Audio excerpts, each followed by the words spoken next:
Official leader of the opposition, Pierre Poilievre, sat down last week with our global anchor, Dawna Friesen. From how, given the chance, he'd push through an Alberta, British Columbia pipeline to the aftermath of party deserters, here's that interview. Mr. Poilievre, good to see you. Thanks for taking time with us today. Likewise, and Merry Christmas to you. Thanks. You too. 2025, let's talk about it. It hasn't been the easiest year for you. The Conservatives did receive 41% of the popular vote in the last election. You have a lot of loyal support right across this country, which I'm sure you're very proud of. Mm-hmm. But you didn't win the election, and you didn't win your own seat. That would be a big blow to a lot of people in your position. Have you reflected on what went wrong? Well, I have reflected, and you're right, it is a big blow to a lot of people who voted for, in record numbers actually, voted for affordable food, affordable homes, safer streets after 10 years of inflation and rising crime. And so we always reflect on how we can continue to inspire those 8.3 million people, a record number, who voted for us, but how we can inspire even more. And so my message for the year to come will be one of hope. I think people desperately need hope. Hope that they can afford groceries, hope they can afford homes. And many have put hope in me in the past, but we have to keep inspiring them so that more will do so in the future. What I meant with respect was a big blow to you personally.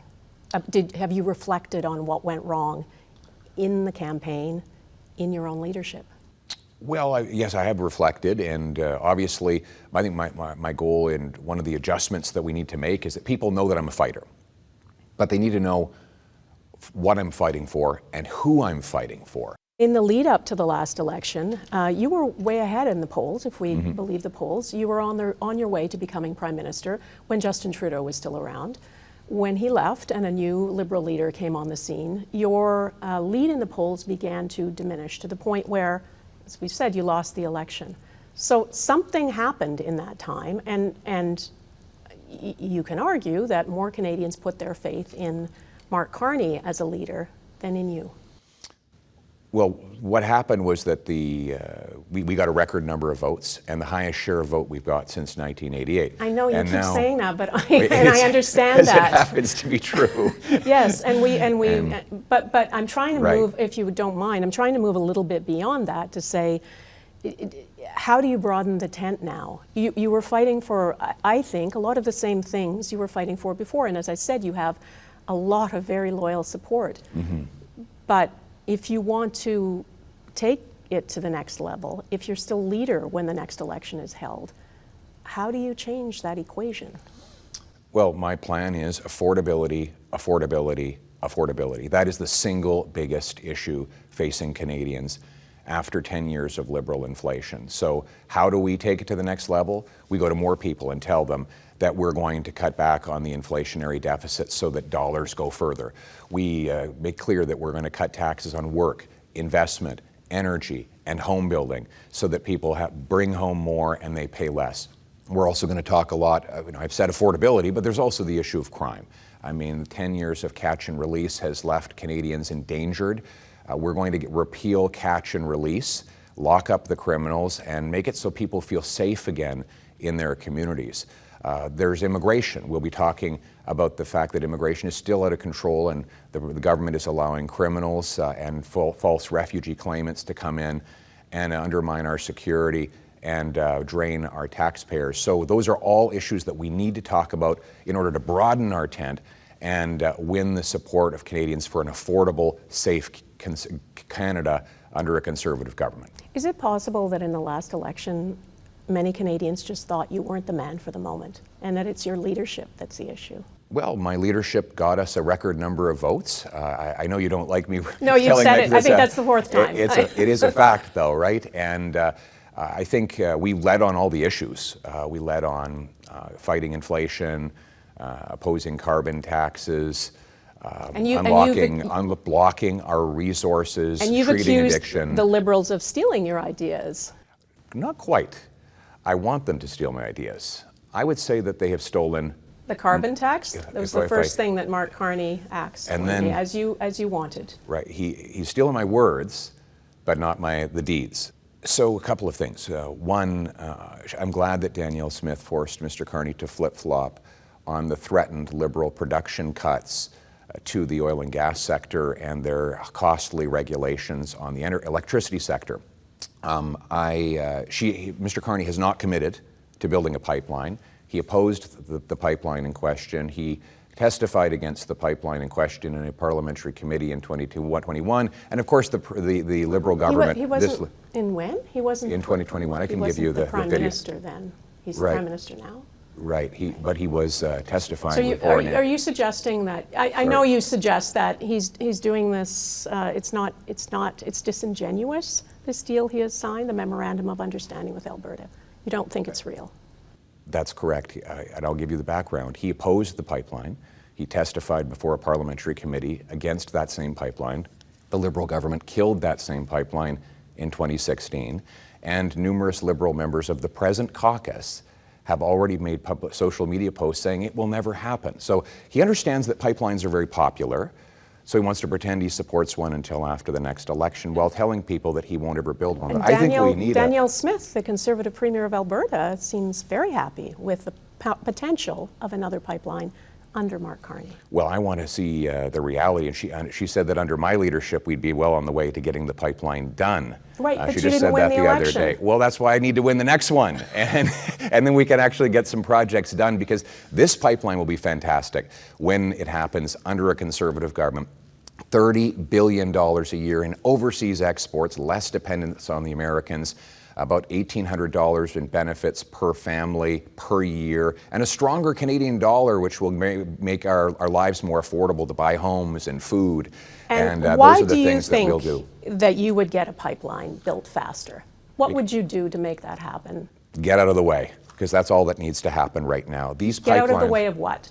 The pipeline construction. So the federal government is the only level of government that needs to approve the pipeline. Under our Constitution, Section 92, the federal government has exclusive jurisdiction to approve or reject an interprovincial pipeline. The reason it doesn't happen, even though it's wildly profitable and popular, is that there is no federal permit to build it, and the previously approved pipeline was then canceled by this Liberal government in 2016. So if we get the government out of the way, approve a right-of-way, the private sector can then go ahead and build a pipeline from Hardisty, Alberta to the coast. And so all we really need to do is get the Prime Minister out of the way, because he is the only one who has the authority to approve or reject What one. about the duty to consult with Indigenous leaders? We should do that. You would do that? Of course. And what if after those consultations the answer is still no? Well, the answer is given by the Prime Minister. And I'm running... I'm saying if the Indigenous leaders say no. That I will thank them for their input, and at the end of the day, the Prime Minister has to decide. And my decision, and I'm telling Canadians before the election so they can vote on it, is I will approve a pipeline. Nobody has a veto. Not under our Constitution. There's a duty to consult. There's a duty to consult, but if the answer answer is after the consultations we don't want this, it won't matter to you. It's actually, first of all, I wouldn't say it would matter. I would go ahead with the pipeline, and I would also clarify that when the Liberals killed this pipeline last time, in 2016, 75% of Indigenous communities along the path supported it. They overrode and overpowered those First Nations communities. And I think it's a really unfortunate stereotype to say that First Nations are against pipelines when the evidence is the overwhelming majority of them support it, although I think the media sometimes tries to stereotype that they're all against it. I think at the latest Assembly of First Nations meeting, there's a unanimous vote in supporting the Pacific Northwest Coast Indigenous leaders who don't want a pipeline. Well, the last pipeline from northern Alberta to the Pacific had 75% of the First Nations communities along the route supporting it and benefiting from it. And we have these First Nations leaders in my own caucus who, for example, like Billy Morin, who is a former chief of the Inuk First Nations, and his community has been enriched because oil and gas has been allowed to expand. First Nations support oil and gas. Liberals and liberal elites often try to stereotype and stigmatize First Nations as being opposed to pipelines, but we need to get them built. I think we should let Indigenous leaders who oppose it speak for themselves, first of all, but and there are those who do oppose it. Let me ask you about what's happened in your caucus recently in the last month. You've lost a couple of MPs. Two of them have crossed the floor. One is resigning. Does that send any signals to you about your leadership? It sends a signal to me that the Prime Minister is trying to manipulate his way to the majority that Canadians voters denied him during the election. I'm talking about Conservative MPs who left your caucus. I'm not asking about Mark Carney right now, but I'll address them if you want let me to. Let me just read to you what one of them, Chris d'Entremont, said. He concluded after leaving the caucus, this is from his statement, that there is a better path forward than being under your leadership, and he wants to be part of leading solutions rather than opposing everything. And in an interview, he said being in caucus felt a lot of the time like being in a frat house rather than being in a serious political party. What do you make of that? Well, what I make of it is I look at the words that he said about only weeks earlier about the Liberal government. He said that Mark Carney's grocery price inflation was, quote, inhumane, and that Mark Carney had broken his promise to be judged by the prices at the grocery store. So you're happy he's gone? And then he went against the words that he spoke and the voters who elected him for an affordable agenda.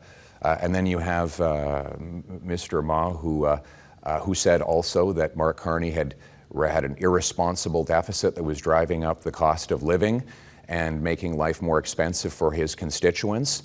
And now they've chosen to help Mr. Carney add those costs on the backs of Canadians. I think at the end of the day, they should respect that their constituents voted for our Conservative plan for a more affordable and safe country, and that's what they should respect. Okay, let's move on to another topic I want to ask you about, which is something that world leaders now have to deal with. Many of them are dealing with every day, and that is President Trump. He is a unpredictable leader. I think that's fair to say. People are not exactly sure if they're on solid ground when they're dealing with President Trump. If you were Prime Minister, do you think you would be able to have reached a deal with him on tariffs? And how would you feel sitting across the table from him, trying to renegotiate NAFTA? Imagine yourself in that room. Well, I would feel a great responsibility to defend Canadian workers and consumers. And I would live out that responsibility by getting a fair deal for the Canadian people, the aim of which is to remove the unjustified American tariffs so that we can sell our goods into the U.S. market, in exchange for which what we offer is a good, reliable Canadian partner for minerals, for energy, for international security. What would you do differently that Prime Minister Carney has not been able to accomplish? I'm asking you what you would do differently. You know, the Ontario Premier calls President Trump a tyrant. Is that language you would use? I would focus on the business relationship. We got to get a deal at the end of the day. We're right next door to the biggest economic force in the history of the world. My focus is on getting a deal and the best possible arrangement for the Canadian people, defend our sovereignty, reopen markets. That's Prime Minister Carney's objective too, to get a deal. I'm sure it is, but so he it's hasn't about achieved approach. it. It's about approach, I think, at this point. Let me ask you about a test of your leadership that's coming up at the end of January. How confident are you? Very, because look, I'm the leader that will restore the promise of this country. I share the values and purpose of our party to make this a country where hard work is rewarded, food and homes are affordable, where streets are safe, and I've been leading the debate on all of those issues. Again, those are issues that we heard you campaign very strongly on in the last election. What I'm asking you now is, a year has passed. Almost a year. In January, it won't be quite a year since the last election. But do you feel you have to do something differently? Or it's the same messaging as the last campaign? Well, like I said, I think people, they know that I'm a fighter, but they have to know what I'm fighting for, my why. Why is the most important question. If you lose another MP to the Liberals, and I don't know if you know whether you will or not, because I'm not sure There's no clarity on that. It may or may not happen. You would then be facing a Liberal majority government, and you would be opposition leader for potentially another 3 years. How would that sit with you? Well, I think it would sit very badly with the Canadian people who voted against a costly Liberal majority. I'm asking you, would you hang on as leader? I'm not giving up. I don't quit.